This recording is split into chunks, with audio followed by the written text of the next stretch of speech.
nhưng bữa ta cao lại xin chiếu bèo chi bữa chung có yêu có mùa tu duyên thảo chiếu xin tin tay đom như bộ bút số chiếu chẳng tiết chiếu thiêu ô mà chiếu bún biểu tùy ta bùi bữa tu khuy yếm nhé bùi bữa tại bút số chiếu mà tay mà bèn phai yếm béo miệng ham tòng được bữa chung mà ta chạy bữa cho là bài bà mà chiếu bèo chi bùn đồ mà bèo on nhé tì duyên cho anh duyên thảo chiếu xin tin tay bài sen chiếu ô chẳng tiết chiếu chung chẳng nắm chiếu bộ chỉ con bộ lại chính khỏi nó nắm giang hồต่อเสียเตยสุยบัวเอเมน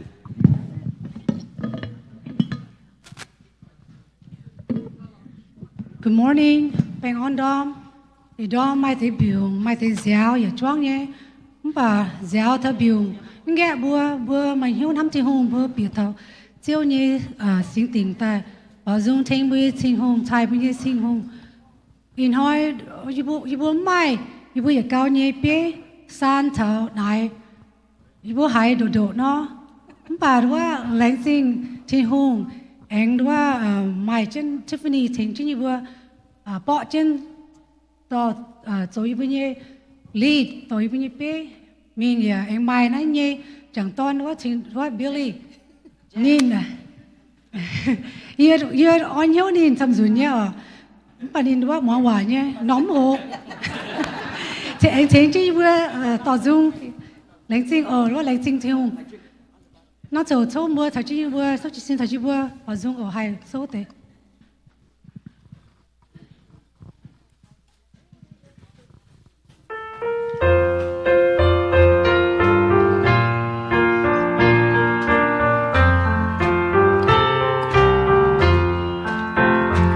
đi hỏi chiều bốn mùa anh hai thương quan cho nhiều ba xin tư lòng rồi quang đôi rồi càng nhiều bao dung xây mùa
manger, wandering from the fold of God, here to rescue me from danger, interpose His precious blood. Yet till Giêsu nhé en say, way to nín xia men điều yên, thô tiêu nhé diện to lấy bia tai, tên giang chiến những nhẹ nhẹ nhau, diệu giang giang lên trên buồn nhẹ, nhẹ nhàng trên mái lâu lại em, yang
每间行夜间是种睡眠，把情浓本，情命都爱难言，熬夜吵走醉，一途为夜带，夜靠一途酒途酒，酒被他面醉面被勾勒，每当夜越短，就耶稣带酒夜，耶稣主带本，醉面烧酒好牛，独领夜将早醉醉，kinh hâm ye kinh hàm夜hàm夜kinh tham hải夜kinh tu trì chiếu soi hồ hai nhẹ em với chiếu nhẹ em nhẹ tu chiếu tu mai chiến bèn on tu cha chiếu cha tía hòn nhiều chiếu chỉ hùng hàm búa chi hai láng hàng làng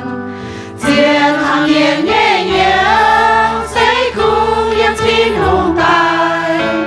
ham yêu muốn ta biểu mình đi sẽ chiếu làm nhiều thì hùng giàu hàng yên nhẹ con mấy kinh ham ye kinh tham hải ye kinh tu trì chiếu soi hồ hai nhẹ em với chiếu nhẹ em ye tu chiếu tu mai chiến bèn on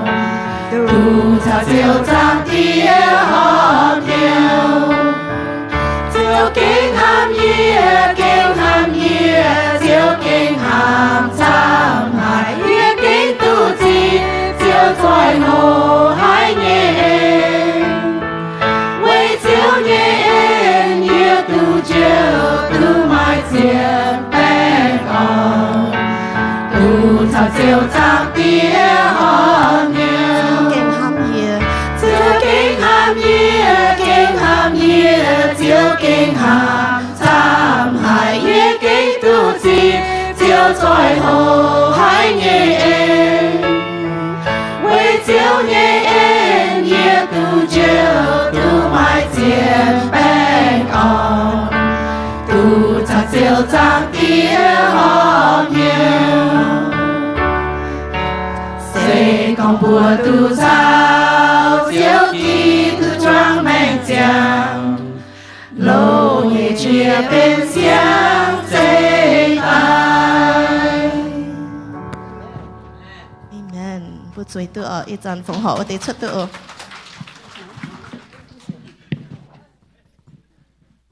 lãnh chi chiếu chiếu biểu chi bữa xuống tu bè on nhẹ yêu bữa rồi là bài thà đam tình chẳng tiết chiết thùng bữa chiếu chạy bữa tụng yếm nhật chiếu câu ít giờ năm chiều yêu bữa thảo giang hồ chiều nay phụng họ nhẹ nhàng tại buổi chiều chiếu như cùng chẳng tiết chiết thùng tôi nói bùng chiết tài nhẹ bữa chiếu ya bữa đua mà bè on nhẹ phụng họ tây nhàn mà tây ya mà tu bùng tài ya mà bè hay nhung bữa đua tì dùn hay mà tại phụng họ bữa như bữa lồng cho chiếu như cùng bún chẳng tiết chiết thùng nhẹ giang đảng tu giang chênh chang chế mình bún màn miền hay xiên khảo chiếu chẳng tiết chiết thùng ôi chạy bữa oi chiếu tây chi nhàn tại lồng cho chiếu như cùng bùi bữa hay choàng chiên lồng tu họp cho chiếu như cùng chẳng tiết chiết thùng lấy chính ý chẳng năm chiều bữa chiếu tây chi nhànต่อเฉียดเซียวฟงหอเตยสุยบัวเอเมน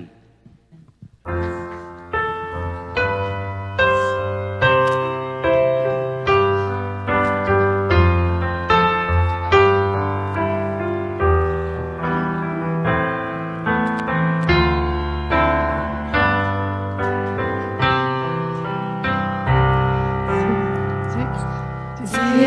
敬为主敬在我道前，真也不应难，待归千里年，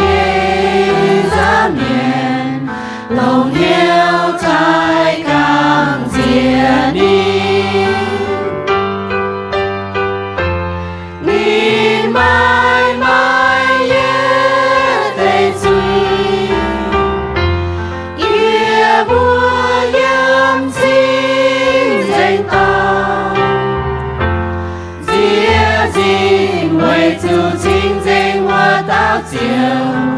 操决也不言来。Be still, for the glory of the Lord is shining all around. He burns with holy fire, with splendor he is crowned. How awesome is the sight, our radiant King of light. Be still, for the glory of the Lord is shining all around. Dear thee, with your name tonight, thy oi take ye nhìn tại sao ye bữa chính danh, thầy em cho ye bữa lo. Nhiều nhiều nín hai thành dâu, bùng nhiều thô xiên khao ni. Diệt dinh với diệu nhi công cha yên ngài,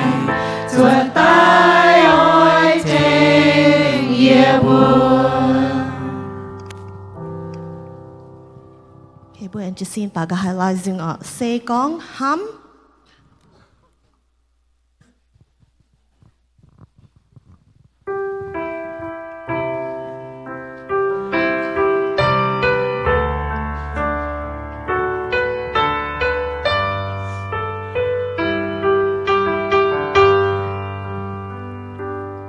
Xây con hám ôi su nàng dây yêu, mái trang to nhẹ dấu buồn của nhau. Thái kỳ nhẹ hàng dù mai chiều bên giao cầu, qua nhiều dấu chính hà mai giảm ya mai lại chi. Xây con hám hoa chiếu dầu bún mai nồi, háng to biang gọi dịu đòn nhẹ chào. Mai cơn mai mơ phai biểu gieo giá dù tiền, do sâu tu vấn mai làm hám chúa bà ngoài chiều. Xây con mai hàm lu địa ở lo, xây con hàm yêu chú giáo hỏi chuyện can nhiệm hát. Chim hú nghe hàm dù mãi truy cầu, hàng giang phía trên trường sọt mai đút ye liu nhẹ nhẹ. Xây con hám dù hám hàng Giêsu nó chia ca nhẹ mềm yếm cũng ngoài chia to. Mãi cũng giang hồ chia tài đông hải lao hang mai coi yên mai hang ngài ban kết vùng điên. Lòng danh hám dù hám hàng Giêsu nó chia ca nhẹ mềm yếm cũng ngoài chia to. Mãi cũng giang hồ chia tài đông hải lao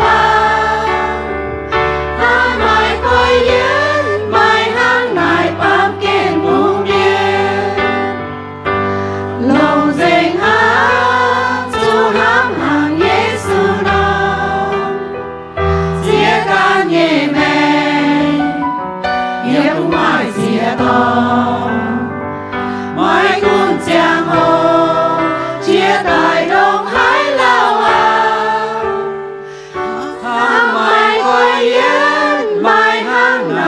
tam kiến bùng nhiên.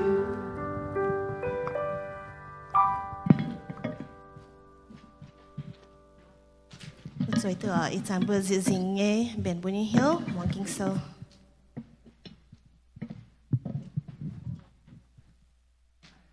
What? Anh xin tin ông anh hỏi bữa, giờ chúจะป้ามีมัวต่อยด้วยเนี่ยแต่พวงเปียวมันปั่นด่างชาวไม้ด้วยทำน้ำต้นสวยสก้องบัวกับหาเถาแต่สวยมันด่างโอanh xin bữa chú anh hỏi tôi taiไปทิ้งทิ้งหงอย่าด้วยเนี่ยอย่ามองด้วยเนี่ยกินเซลanh xin bữaต่อจูเนี่ยกวนต่อบัวเปียนิดฟาดยมทินหงจุงต่อบัว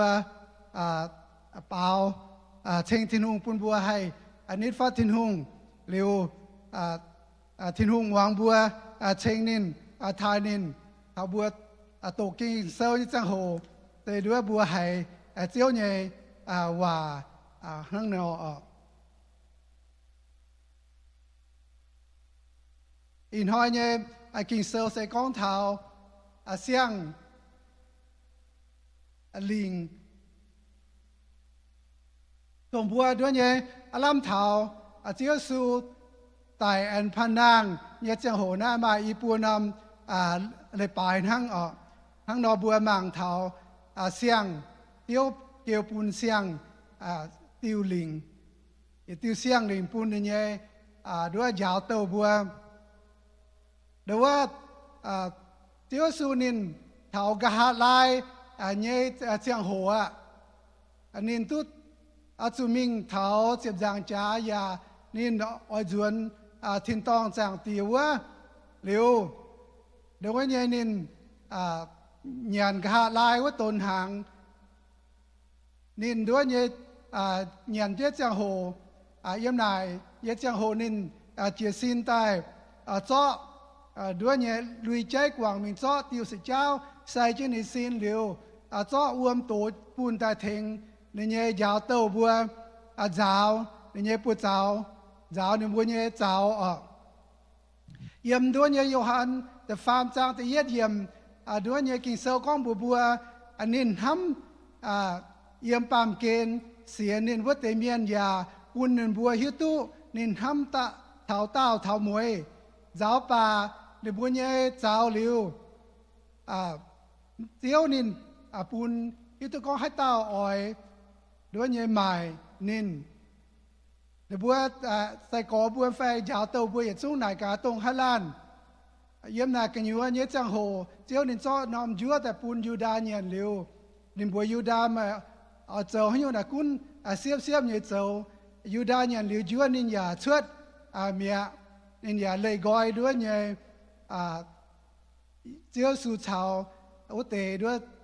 เจ็บเย็ดเตายาวโตด้วยเนี่ยยูดาเชิดเหลียวเจ้าสู่สิงบัวเนติวเสียงลิงปุนบัวAs we move closer to Christ's death and resurrection in about 3 weeks, we want to look at a new commandment that the Lord Jesus gave to His disciples. Jesus was about to face the cruelty of the cross, and He would leave to the Father. And at the Last Supper, Jesus took off His robe and put on a towel, and He poured out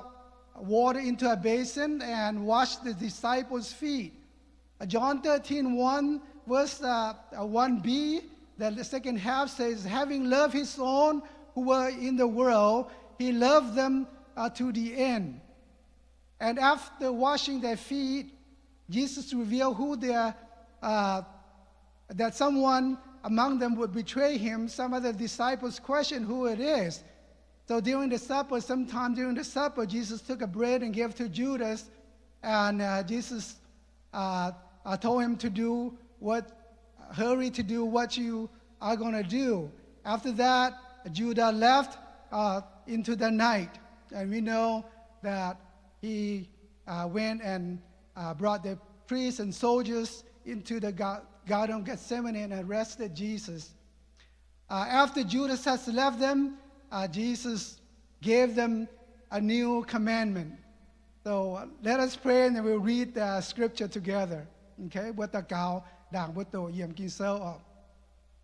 Ibu tin tông tia chiếu tin hùng chiếu ai đom. Ibu ai chuang chen wang chiếu như kinh sâu. Yem nay Johann chỉ phàm trang pha chỉ phàm lò pha chỉ yem. Chiếu tin hùng ai ibu thốt tin hùng cho tông phiên sang giàu ibu thốt tin hùng pu ibu la lan wang nhảy wang tu biển hiếu. Chiếu ai ibu la lan ỏi hải chiếu như hòa chiếu kinh sâu lên nhưกันthốt thiên hùng giàu ibu la lan ở thốt thiên hùng sinh linh yếm ibu hiếu yếm ibu đông trang yếm ibu hiếu cần như hòa tu bùn mà hành nhung ghé ibu chào chiếu như hòa chiếu ai ibu lên sinh thiên hùng ibu thái mày cho ibu ở tổ này yếm kinh sâu ibu khảo ibu chiếu suy nên chính ibu amen and amen. Hôm nay kinh sâu ở khoai yếm đó như sorry.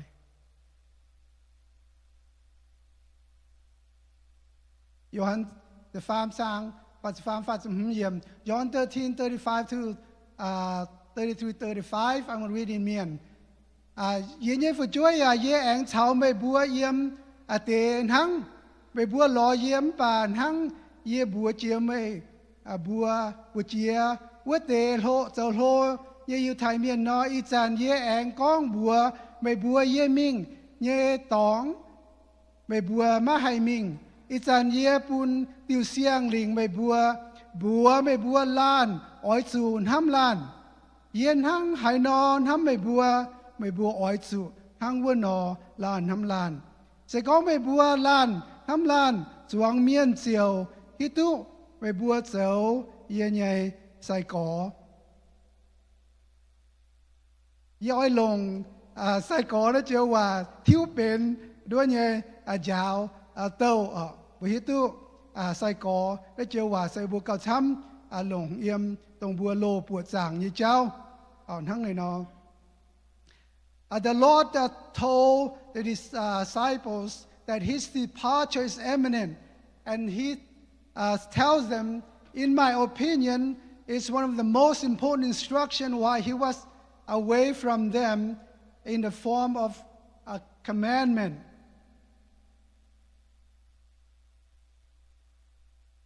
We'll read that. So, is this something new to love one another, or it is something that they never heard before? Tông chiếu su nín ở lây gọi nên bùa như chẳng hồ. Chiếu su nín bùn tiêu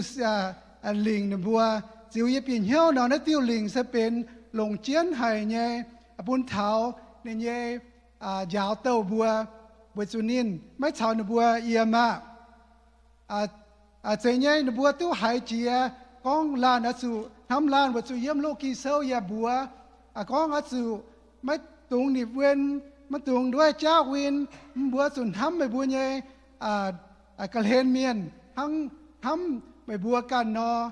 lô kinh sâu ya bùa su thăm thiên hương lồng gì mình hiếu lồng dèng bùa nhé chạy lồng dèng bùa nhé thông minh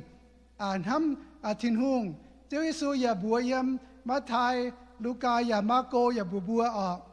đứa mà nhé mai tao đứa nhé giáo lệ nhé miền tây này Chúa Giêsu nãy tiệp tiêu liền nãy hát tiêu cao lồng chiến chia Chúa Giêsu ha nó con buồn bùa Chúa Giêsu con buồn bùa tại yết mấy bùa ở sự thăm mấy bùa nhé chiếu đứa nhé lồng dèng bùa nhé hiếu lồng dèng chạy lồng dèng thông minh ya lồng dèng cha thăm chiếu mấy bùa nhé thiên hùng tại nhé tiêu lệ xe tông nái ở chun hăm miền hăm cần nó mấy hai tiêu lệ cao lồng chiến chia nái y tiêu So they have heard in the Old Testament that they should love the neighbor as themselves and also love God with all their hearts, their soul, and their mind. And Jesus also quoted in Mark, Matthew, Luke. One time, a scribe came and asked Jesus, which commandment is the most important? Jesus said, first of all, the Lord God is one, and you shall love the Lord your God with all your heart, with all your soul, with all your might, and with all your strength. And the second one is like it is, like this: you shall love your neighbor as yourself. There's no other commandment greater than these. Why then a new a commandment Jesus gave to the disciples? So anh you answer anh mai can tiêu xiang đình pun thảo đứa nhảy nên búa. Thì yết nhung yết chịu bình hiếu sẽ nói tiêu linh tiêu su pun sẽ pun thảo nên nhảy giáo tàu búa sẽ pun thảo cái nhảy nhảy tôm hiếu tu thì nung nhảy miền vật su nín thảo đến búa maiเป็นด้วยเนี่ยนิดฟัดเป็นอันนี้เนี่ยยาวแต่เนี่ยเมียนJesus gave them the new command because this is specifically for the disciples. We have seen earlier that we read the scribe came and asked Jesus, so Jesus said, to love your neighbor as yourself. So this was for everyone, for the Pharisees, for the Jews, for the disciples. And they were to love their neighbor as themselves, including non-believers. So here the Lord is speaking to disciples after Jesus left the room. How is it a new commandment? Chúa Giêsu nên buôn cái tiêu xiang linh sẽ buôn thảo nên giáo tàu buôn hăng sẽ buôn thảo căn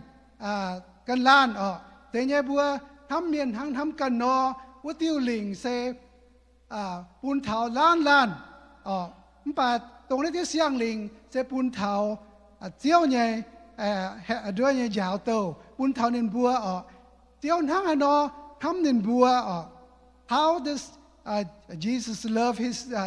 disciples? How is it a new commandment? I'm sorry. Nay, hana pen tiêu xiang ling Nay sẽ pen tiêu xiang ling way to chiếu Giêsu nín hang nó con. Nín con mày bùa sun ham lan hang yen ham mày bùa when nó.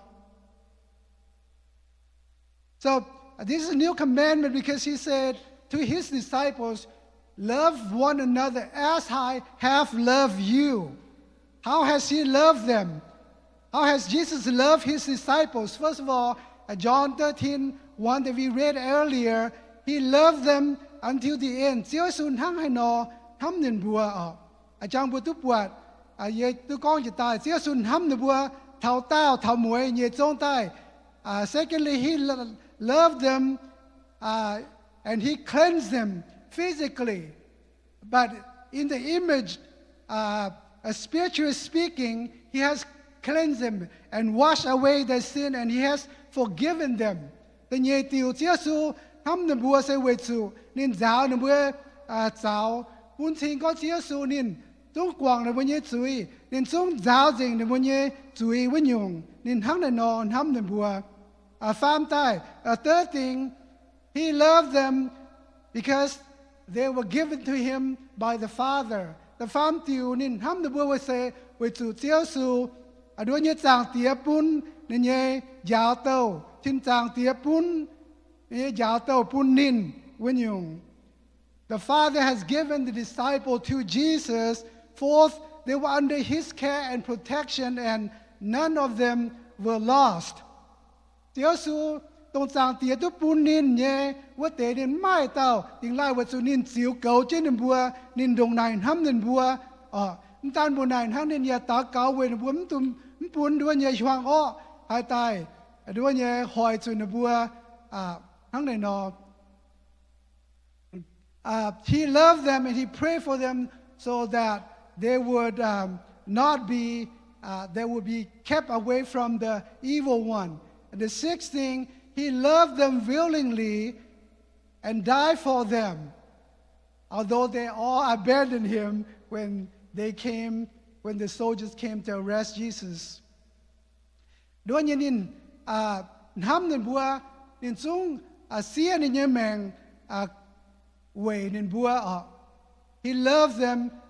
He willingly died for all of them. So John 15:12, he repeated this commandment. This is my commandment, that you love one another as I have loved you. Gioan 15 tiếp nhé, tiếp chết yếm nhé, có phim hăng nhé, nhé linh sen hăng nai, lan ở sùn ham lan hăng yên ham mày bùa vô nọ, sẽ phàm yếm, sẽ hung yếm sẽ phàm, sẽ hung trang sẽ phàm yếm. There's no greater love than to lay down one's life for one's friend. Mai hãy tao hãy hâm nín nhé có yếu cao chăm chia nai, sẽ mấy quay mấy nhé có yếu xía mèng tại. Mai hãy tao mai nó dùng hâm nó dùng hâm sẽเป็นchânว่าcon agape love sẽเป็นxía tuกันnhé mèng quayกันlanวันยงเดี๋ยวสุนินเสียนี่แมงเวยนี่เย่ยาวเต้าเอ็งเฉาเจนตรงจ้อนินมาป่วนจ้อนินหอยนินติงไตตีนิงไตวัดเต๋อทั้งนายเจียวเยซูนินชิงใต้อ้อยนี่เย่ยาวเต้าบัวยาไม้นั่นยงทำฟินหังทำtherefore Jesus expect his disciples to have the same sacrificial love for one another, for their brethren, for their fellow believers. Chiếu su sinh tai ỏi buộc nên nhé giáo tàu bùa già nắm nên bữa cần nhé tông xiên chiếu nhé miền. Hằng đó the yết Johann the phàm giang chụp lùa yếm nên hằng đó con 1 John 3:16 he says, this is how we know that what love is. Jesus Christ lays down his life for us, and we are to lay down our lives for our brothers and sisters. Bùa hiếu tu mai bùa hiếu tu mai hăm miên nhìn hiếu se hăng hải nọ về zu Giêsu về bùa xía nên nhé mèng bùa ya ở zu về bùa nhé có yếu xía mèng. So this commandment goes far beyond loving your neighbor as yourself. So this is a standard the Lord has set for the disciples and all the believers to follow, so the world can see God's love toward mankind. Chiếu liệm nó liền pun bùa hiếu thảo con nín liệm nó tiêu liền đầu nai thang ánh cao chia đàng chia tông búa sùn hâm bùa nhé đứa nhé cả lên miền phải neighbor với nhung pun xin con thiên hùng thang hải nòn hâm bùa ba miền bùa ba miền dìa mai đứa nhé hâm ya hay đứa nhé điệp vua mùi về đứa nhé can lan phải về bùa nhé vinh quang bà bùa xây đứa mai hay chỉ có mai hay tao hay xía tu can nhé mèng về can lan này sẽ kinh hay đứa nhé thoát liu chia su can hăng hay xía ni nhé mèng về ni vinh quang về lan amen mai xiên thiên nung miền chăm nhà cháu đứa nhé nhé giáo tàu bùa nhà tu xiên nó nhé mèng về can chiếu Giêsu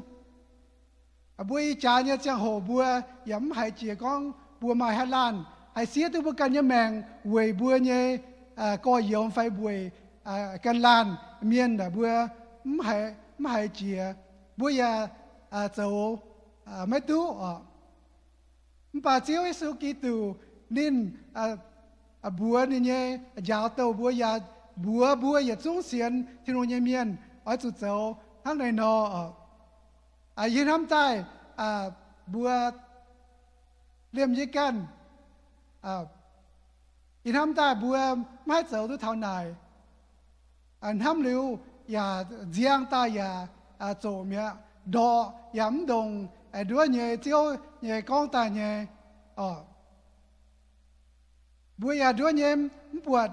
chỉ con lan hà nó hay tại tu về ai can lan bùa sẽ kinh cháu mới tu miền cháu tòng tới ba buồn hăng chiến với chú chỉ dùn ba với chú ôi đua này chiến tế kinh chiến này với chú ôi bèn tại con bùa chú anh hăng nó với chú bùa nhé ba miền bùa đồng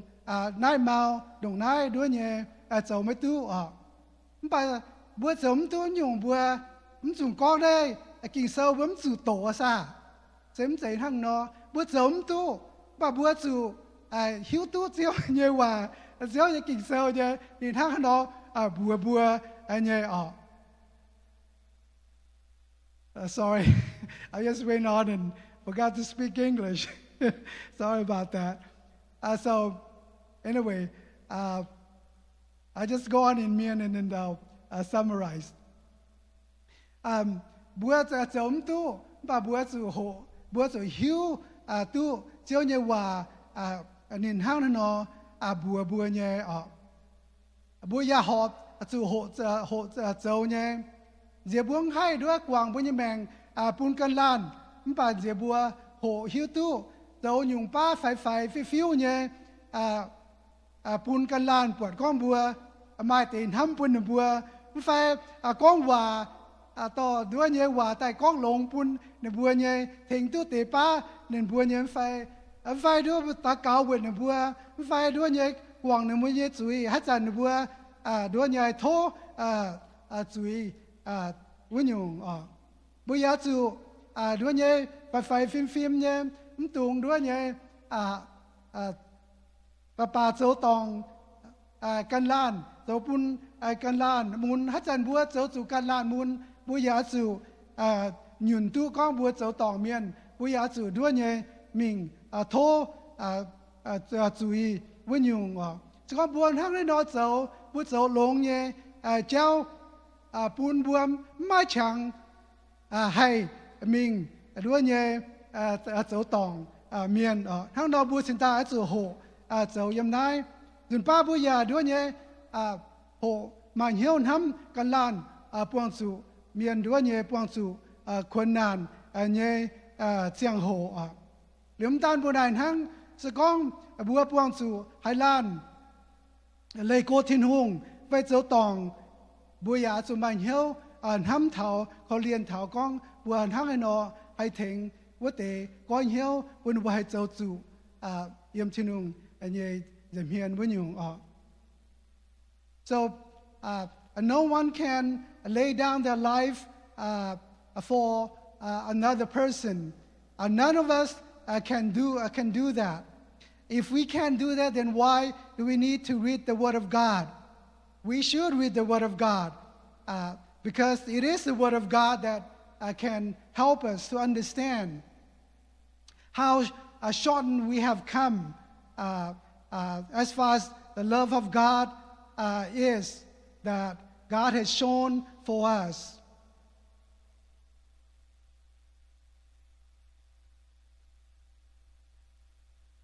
The nhây tiêu đầu nhung chiếu bùn cần xiang linh nên bùa. Second, why does the Lord give them a new commandment? This commandment reflects the deepest love that the Father and the Son has for one another. And if we have love for one another, it reflects the love that we have, that we are one, that we love one another, and it reflects the love between God the Father and God the Son.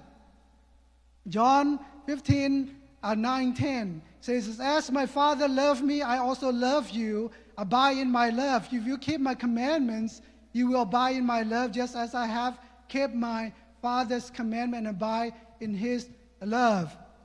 Ai tiêu xiang linh bún bùa hiếu thảo con thiên hùng hăng hà nọ hâm đua nhẹ chiếu su Kitô hăng hà nọ hâm giảng tía bên đô hay nhìn hâm tông bùa chung hâm biển hiếu sự con bùa mai hiếu lan hâm lan với nhung bún bùa bún xin con đua nhẹ bùa nhẹ ham này hang chẳng tía ham Chúa Giêsu ham chẳng tía when you know John 17:21 I pray that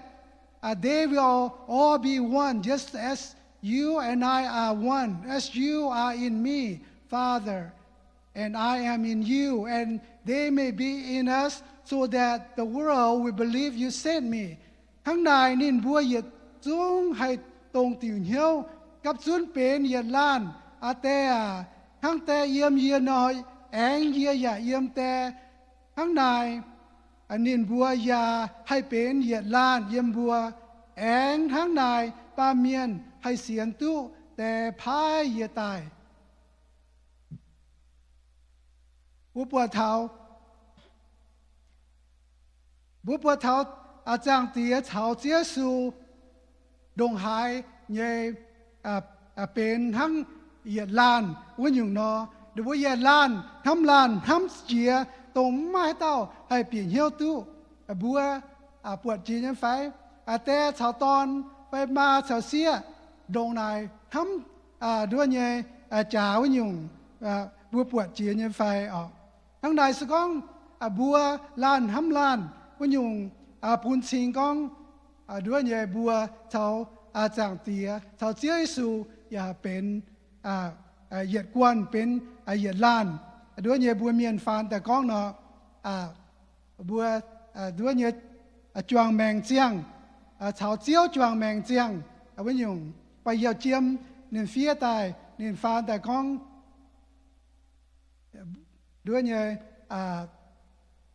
เยี่ยมแองเยี่ยมด้วยเนี่ยนะแองเยี่ยอย่าเยี่ยมเตียทั้งนินบัวอย่าให้เป็นเหยียดล้านเยี่ยมบัวเจ้าสุกิตูนินด้วยเนี่ยอ้อยปูนใส่กอบัวเป็นเหยียดสูงเป็นเหยียดกวนเป็นเหยียดล้านมาเหยียดน้อมเมาเตยสก้องบัวล้านทำล้านThe Lord expect His disciples to have the unity and bond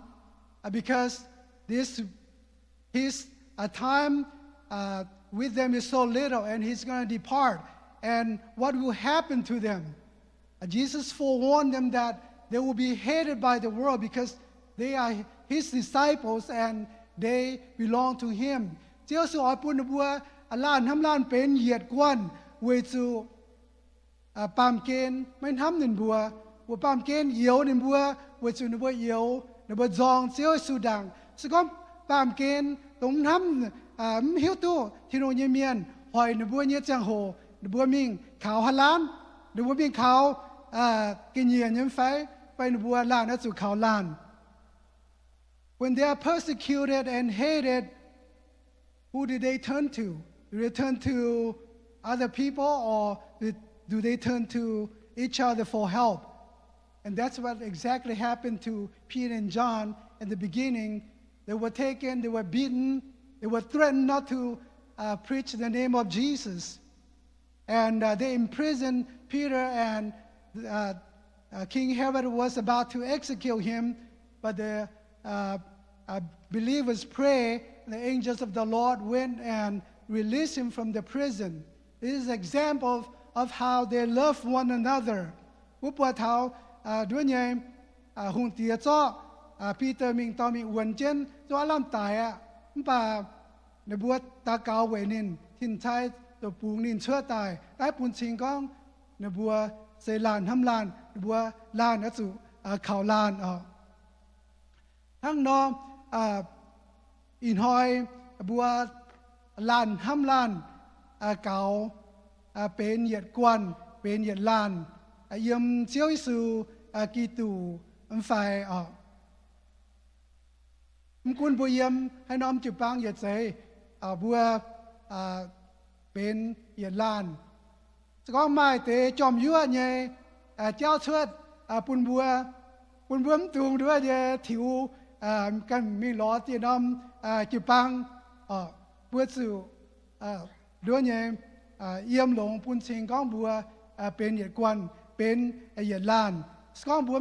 นั่งนอเจ้าบัวปุ่นชิงก็บัวไม่ฮิตุ้เท้าด้วยเนี่ยเจียนทินหงยินห้ำ bùa lan hâm lan đua nhẹ khâu liên lan đua nhẹ tông tỉ nhau buồn vui hiếu thảo con bùa hâm chiếu sự đi tù tan buồn hàn hang bùa ya buông chiếu bùa giáo nhẹ hòa bùa ya chuang trên thảo thiên hùng bên bùa yếm thiên hùng nhẹ cái nhựa với nhung ở. The third a reason why a new commandment was given, in my opinion, okay. Ta phàm nhung tôi giúp biến hiếu thảo chiếu sự bùn nên bùa xiang lình sẽ để bùa châu khu nhung chế bùn tông máy hiếu tu máy keng xiên thiên hùng nhẹ miền ở thang này nó. The third thing is they were to be witness to the world. By this all will know that you are my disciples if you have love for one another. Skong mày bùa lan hâm lan chuang miên siêu hiết tu mày bùa châu yên nhây sai có. Tiêu sư bùn nó tiêu lình chẳng bộ con chỉ tài nó nên em bầu cao hang chía bùn như nhây giáo tàu bùa chủ châu hăng nên nó. Jesus set a standard higher for the disciples. He expects them to have love for one another. And Jesus called them to be witness for Him. Tiêu sư bùn nát tiêu lình bùn bùa với chủ nửa bùa chủ châu này nhé khu chính kín bùn miền tông mà hiết tu chiếu nhé bùn bùa hiết tu thiên hùng với nhung. The disciples were to be known by their love for one another. Tan bùn này hăng nửa bùa xiên chiếu nhé giáo tàu nhé miền xiên chiếu nhé miền cháo ít sàn bùa nhé bùa xiên chiếu nhé miền bùa ở chỗ bùn chính với nãy bùa mày hâm bùn chính con bùa mày thì nụ nhìn hâm ở xong bùa bền chiếu nhé giáo nhé miền bùa chủ mày chiếu nhìn hâm miền ở chỗ hiếu tu bùa mày chiếu nhìn hâm ở. We are known by our love for one another. Bùa yếm căn dùng xiên hang đua nhé trên hậu xiang để bùa mà hay nhung con để bùa bên xiên hậu xiang cái miếng để bùa đua nhé xiên hậu xiang nhé bùa hiếu tu nhé ở đua nhé tảo hề đua nhé yang trên chéo mình đua nhé anh căn dùng xiên nhé mai hang Muslim nó bắt ta cao hiện hỏi ta cao thảo bùa dùnแต่เสเป็นบัวหิ้วตัวเท่าในบัวเนี่ยยุ่งบัวเสียนิสุยเมียนมาให้ยุ่งเมียนปูนเมียนหิ้วเท่าก้องบัวเป็นกันเจียวเมียนไฟ What are we Christians or followers of Christ known for if we are not known for our love for one another?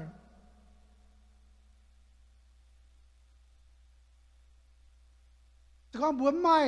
เจียวยินทำยุ่งเมียนฮานอฮิตุบัวเป็นเจียวใหญ่ใส่ก่อทำเสเป็นยันยุงตรงบัวปามเกณฑ์ตรงฮิตุทินงใหญ่เฉียมจุปวดอย่าเฉียมจุเจียตู้อย่าเฉียมจุจุจิบเยี่ยมทินงใต้อย่าจุปวดเยี่ยมเสียนทินงใหญ่เมียน Love is one of the dying things the world needs, and the world needs to see love. And the world needs to receive love from Christ, and also they need to see love in His disciples.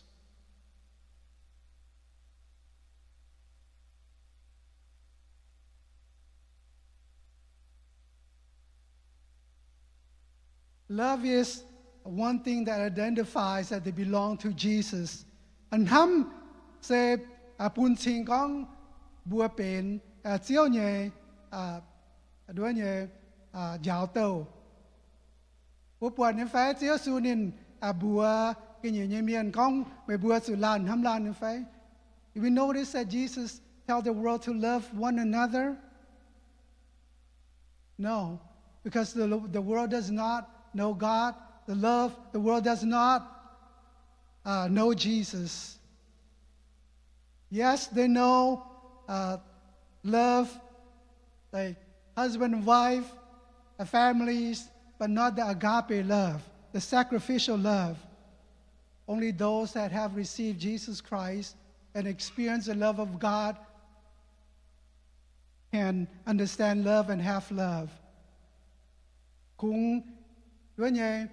chiếu nhé miền từ tiếp chiếu suy hâm chỉ tại hít tu chiến hâm với nhung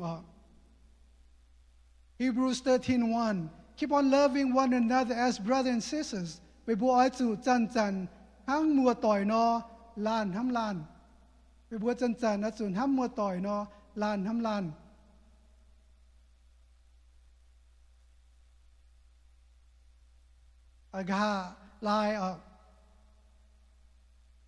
The Lord has gave this commandment to His disciples to love one another, and He's called everyone, including all of us, to walk in love. And we have to walk in love and the sacrificial kind of love. Bố bùa chiếu su nín pun tiêu linh pun chiến nín miền nín giáo tàu pun thảo bùa in hoi. The new commandment is not given to weigh the disciples or us down, but to lift us up, to let us know how much He's loved His disciples and as well as us. Only we can know this deep love because we have come to believe in Him. Bùa khi tu chiếu súng sẽ pun nát tiêu linh pun bùa phải pun giáo tàu bùa hăng tốt chỉ nom sụp nó pun bùa nhẹ còn hia còn đi ỏi pun gói bùa ỏi po bùa pháo ỏi pun bùa hiếu thảo con thì nung hăng hay nọ hâm bùa lan với nhung con bùa hiếu tu thì nung hâm bùa chủ chia tu bữa chủ xiên chiếu su kỳ tu buổi nay cái nhiều bữa mà hết tàu chip tu chiếu như su nhìn hâm miền phải buổi nay cái nhiều buổi hiếu tu chiếu su hâm bữa nhìn xuống làng xía mèn tại buổi bữa cho bữa nhiệm bữa như chuối bữa cần mai thèn bữa cần bữa xiên nín hay diều bữa cho nên tay em sập giang trà tay mình bữa nói anh đang tay bữa thằngเราเสียนินไว้ยุงที่นุ่งนี่ให้ปุ่นนี่เห็นห้ำบัวให้เปลี่ยนเหี้ยวเท้านี่เห็นห้ำบัวละลานแต่ยังบัวให้เจ้าดูทั้งกองบัวให้ไต่เวกันลานเสียบุญยังแมงไต่เวกันลานบัวเจ้ามตูป่าบัวจุคุงเขาเสียสุกิตูที่นุ่งไอ้ต้มชาต้มหันมาเพลงบัวโผเอี่ยมที่นุ่งเนี่ยห้ำกันอยู่ว่าแรงสิ่งที่นุ่งว่าลำจอยตาเก่าเวทีต้องตีเจ้าที่นุ่งเจ้าอยู่ว่าแรงสิ่งเจ้าแรงสิ่งที่นุ่งอยู่บนโต๊ะเจ้าเนี่ยเอ็นเจ้าเนี่ยลิงปูนเสียงลิงปูนเถาอยู่บัวมันใส่ปูนเถาไม่หิ้วตุ๊ดเนี่ยเมียนเจ้าลิงปูนอยู่บัวหิ้วเถาก็อยู่บัวจุลานห้ำลานทั้งเจ้าห้ำอยู่บัวนอสก็อยู่บนทั้งในนอเจ้าตรงที่เมียนไอ้ฮิตุอยู่บนเป็นเจ้าเนี่ยยาวแต่เนี่ยเมียนเป็นแห่งยาวเต้าเจ้าในสกินเป็น honor ด้วยเนี่ยเจ้าเหวอยู่บนเป็นเจ้าเนี่ยยาวแต่เนี่ยเมียนอยู่บนตานเสียนทั้งป่าอยู่บนปูอาจุปูนเจ้ายาวเป็นแต่เนี่ยเมียนวันหยุ่งกันเจ้าเนี่ยเมียนเจ้าอยู่บนให้มาเจ้ายินห้ำดงเจ้าห้ำอยู่บัวหล่ออยู่บัวจะอยู่ป่าเมียนห้างป่ามันจะก็อยู่บัวมันหอบสู่โหหอบสู่เจ้าลงหอบสู่เจ้าเวกันลานเจ้าเวสู่เจ้ากันเจ้าเจียงหยุ่นเจ้ามันป่าเจ้าจง giáo chiếu nhẹ giáo tại như miền hình nó giáo giáo chiếu chiếu phụ sự nó bùa thình nó bùa y bùa ya học sự cháu tu đông này bà hay cháu tu ba nhung chế bùn vật con y bùa chế anh hâm chiếu đàng anh hâm căn lan đôi thiên hùng thì y bùa là lan đồ chiếu y bùa lệnh trình thiên hùng lệnh trình chiếu như em bùn thảo nên nhung linh bùn chiên con thiên hùng đồng hải hâm y bùa bùn y bùa hít tu chiếu nhìn hâm y bùa lệnh trình thiên hùng y bùa to chỉ chiếu chân y bùa tàu cầu cầu y bùa chiếu sự nên chia nhẹ bùa amen amen